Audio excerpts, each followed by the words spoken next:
Hey guys, it's Bub here, and in this video we're going to be restoring this 2006 MacBook with an Intel Core 2 T7400, 2GB of RAM, and a failing 120GB Apple hard drive. As we can see, it has a lot of dirt and dust on it, as well as a few marker marks on the lid itself, so we'll be cleaning it as well as replacing that 120GB hard drive, and then we'll be installing macOS Snow Leopard on the unit itself. So without any further ado, let's get started.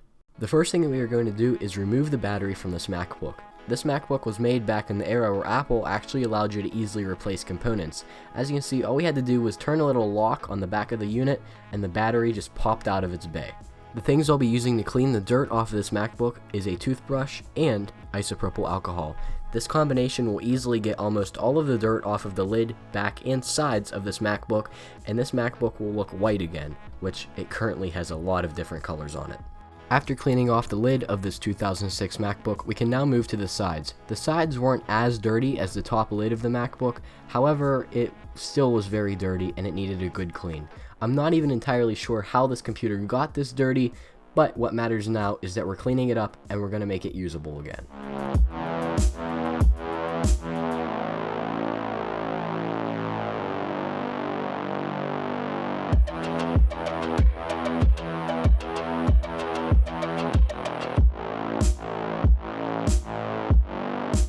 Once the sides were cleaned off and ready to go, I then opened the computer and now we can clean the inside. The keyboard was a little bit yellowed and I couldn't find a way to completely turn it white again, but I did a good job at getting at least some of the dirt off of the keycaps.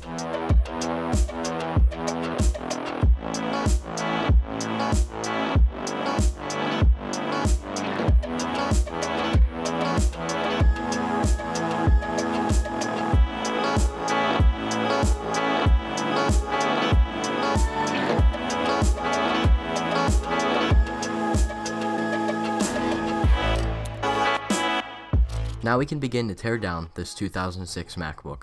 The first thing I have to do is take my iFixit screwdriver and remove the screws that hold in the RAM door in the battery bay. This will give us access to the RAM, where we can make sure that both two sticks are in there. Once the RAM door was removed, we can now start to remove the screws on the back of the computer.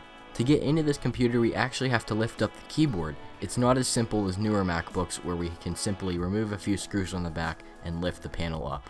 After the screws in the back of this 2006 MacBook were removed, we can now move our attention down to the battery bay where there's more screws that we need to remove. These screws keep the keyboard in place, and as I said earlier, we need to remove that keyboard to have access to the internal components. Of course, on the back of this MacBook, there's more screws by the hinge. Opening this MacBook is harder than newer MacBooks, however, once we're inside, the upgradability is almost endless compared to a new MacBook where everything is soldered to the motherboard.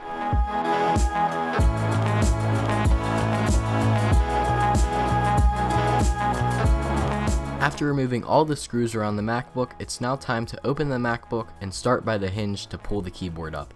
This is extremely hard and I did cut my finger while doing this, however it was definitely worth it in the end. Because this MacBook has never been opened before, the plastic clips are extremely strong and I actually ended up breaking some of them off while opening.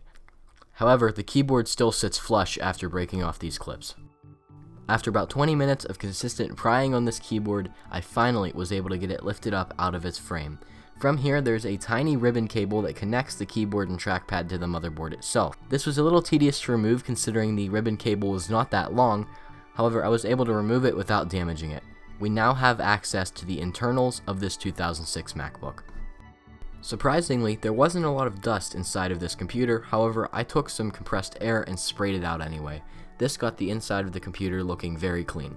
Since this computer is 14 years old, I've decided that we need to apply some new thermal paste, so I had to remove all the screws that hold the heatsink and the fan in.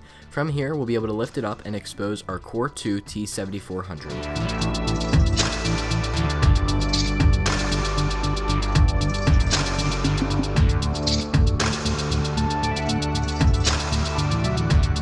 Once all the screws were removed, I could carefully grab the fan portion of the heatsink and pull it up and disconnect it from the motherboard. Now we have access to both our Core 2 T7400 as well as the GPU. There are two chips on this motherboard that were covered by crusty thermal paste. I can now use more isopropyl alcohol and a Q-tip to clean off both chips on the motherboard as well as the heatsink copper. This is extremely easy to do, and it's actually quite satisfying to see the crusty old thermal paste flake off of the chips. For the reapplication, I'll be using Arctic MX4, which is a great budget paste, especially for projects like this. Once the thermal paste was on both chips, I can now take the freshly cleaned off heatsink and put it back on the chips, making sure that the paste spreads evenly over the CPU and GPU dies. Once the heatsink and fan were screwed in and everything inside the computer was properly screwed in place, it's now time to start reassembling the computer and put the hard drive in. Here, I'm trying to connect that white keyboard back to the motherboard. This was, again, very tedious because the length of this cable is extremely short. Once I got the cable connected, I then made sure to press down on the keyboard to get all the clips to connect with each other. Now I'm putting all the screws back in this MacBook. I didn't record a lot of this considering it was basically the disassembly except in reverse, and screwing things in is kind of boring.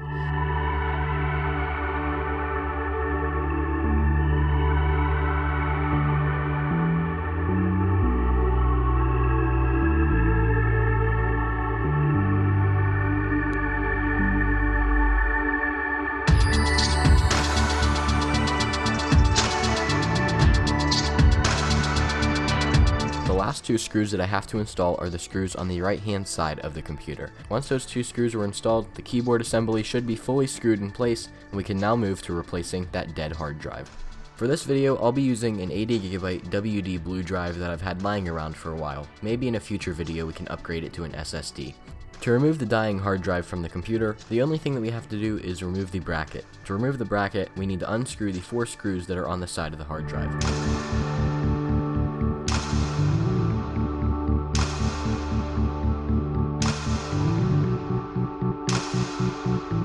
Once all the screws have been removed, the drive just slides out of the bracket. We now have access to the 120GB dying Apple hard drive, which had something rattling in it. We can take our new WD Blue drive and put it in the bracket and screw it in place.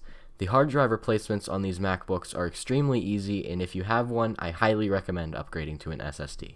Once we've screwed the new drive into the bracket, all we have to do is slide it in the bay. There's no other screws we have to install except for the RAM door cover. As I've said, the hard drive replacements on these MacBooks are extremely easy to do, and when we compare them to newer computers where the storage is soldered on the motherboard, I would say we went backwards. Now that the hard drive is installed in this MacBook, we can take the RAM cover and screw it on.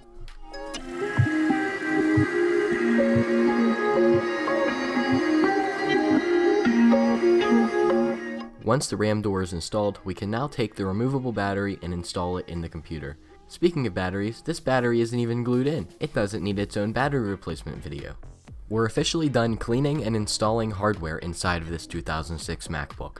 It's now time to install macOS. The version that I decided to install on this computer was macOS 10.6 Snow Leopard. I feel like Snow Leopard is the sweet spot for this 2006 MacBook, as it's not the first version that it shipped with, but it's also not the last. Now we're connecting the charger to the 2006 MacBook. This is the first time that I've tried to see if this computer would turn on after all of our upgrades and repairs. We can now press the power button and hold Option at the same time. We have a light on the front of the computer and our display has lit up. We've successfully fixed this computer. It now boots up and is ready to go. From here, I can insert my macOS 10.6 Snow Leopard USB into the USB port on the computer. Now it's showing up in the boot selector. We can move over to the USB and click boot. As we can see, we're now running macOS 10.6 installer off of the USB that we've installed. This is new to me as I've never actually installed macOS on a real MacBook before. I've done Hackintoshes, but nothing this old and on real Apple hardware. The installer could not install to the hard disk that I had installed.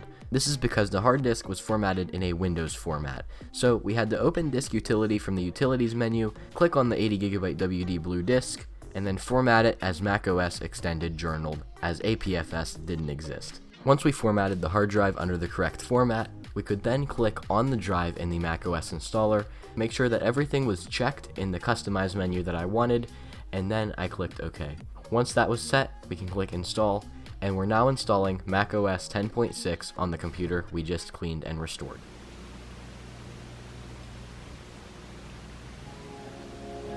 For copyright reasons, I obviously can't let you listen to the rest of that song as I'll get a copyright strike. However, we've successfully installed macOS 10.6 on this 2006 MacBook.